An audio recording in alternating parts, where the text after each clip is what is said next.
Under Resource Management, select the SIM Overview category to view your SIM inventory. Set the filter to ICCID.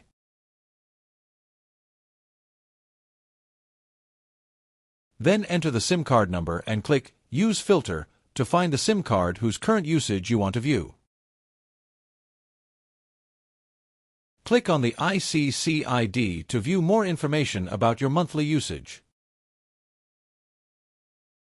Here you can see your daily usage as well as your daily usage for previous months.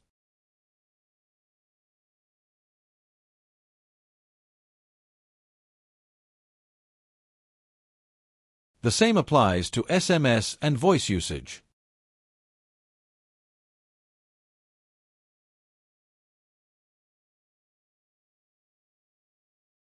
Click the upward arrow to view the total usage for the respective month.